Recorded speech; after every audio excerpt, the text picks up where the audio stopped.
but then there's also that vibe. It's an undefeated feeling. There's just there's just that moment where nothing matters. Nothing negative matters. You just want to live in that moment, be happy, really just vibe. That was very prophetic, you know, because when you said that, when you what did you say?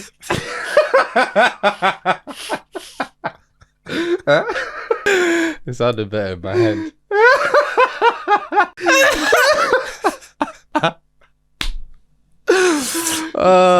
Let me wait on. Let's have a quick Google. Prophetic. Let's Prophetic. see. Yeah, I need to double check. Yeah, let's double check because that one right. That's too funny. That's too funny. But the reason why I said that whilst we're googling it, yeah. What did it mean before you say what it means? What does it actually? What did it mean to you when you were stitching the sentence together? Yeah, prophetic. Yeah. So 2 meanings: accurately predicting what will happen in the future. Oh, okay. Or relating to or characteristic of a prophet or a prophecy. And that's what you meant. Okay, now let me land. Because when the audience takes it back, they'll see what I mean here. When you said about the vibes, I dropped the cup in a particular moment and it chimed ding like the church bells. And then you were saying how you don't want any negative emotions. It was just a beautiful moment. Yeah. So and that one is prophetic. That was prophetic. Okay.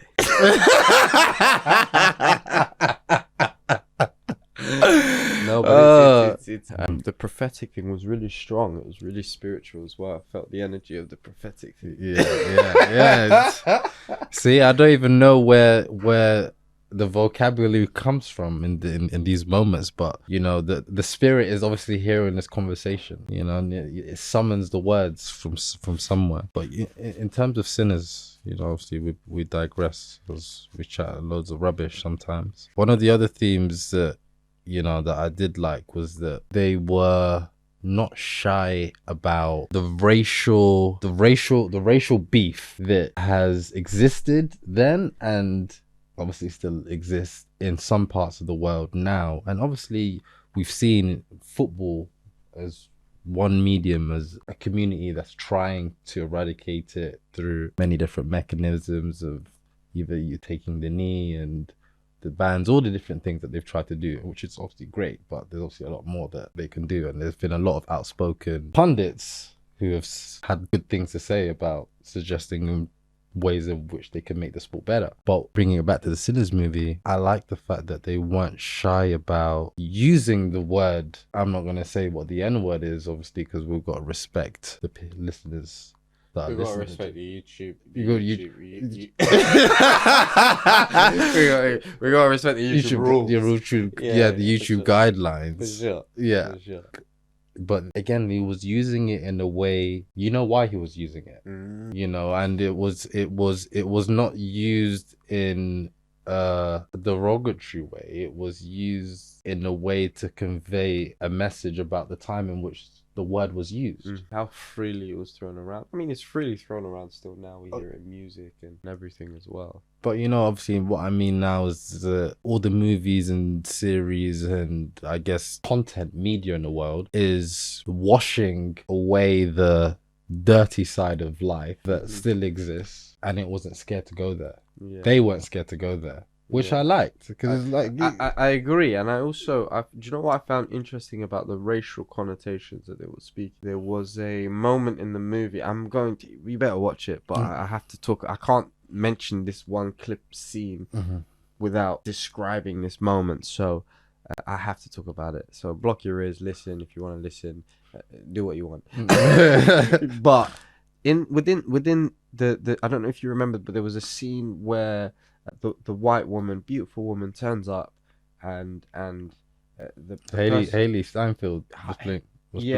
Yes, Haley Steinfield was playing the character of I forget her name in the movie, but she turned up to the door. The person on the door was essentially gatekeeping all white people from entering the venue. It was just an all black venue. It just so happened that Haley Steinfield's character grew up with everybody that was there at this event.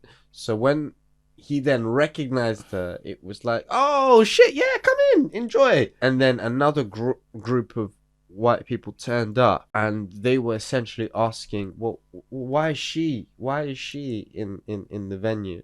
And the response was, hey, don't worry about why she's in the venue.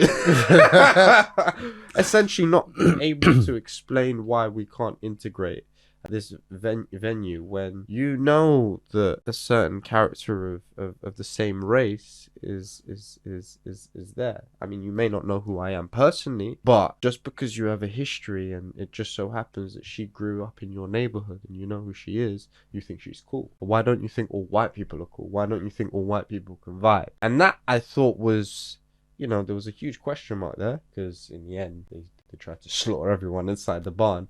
But I thought that connotation was quite interesting. You can hang with the opposite race. They are no different to the majority. The minority, yes, you still have people that are quite backward. They are still potentially racist, but the majority is innocent until proven guilty, right? So like you can't paint everyone with the same brush.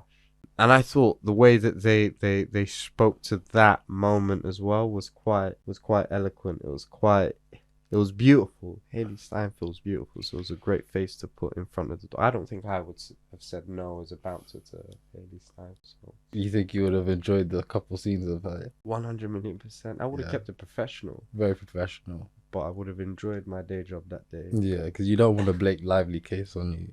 No. Nobody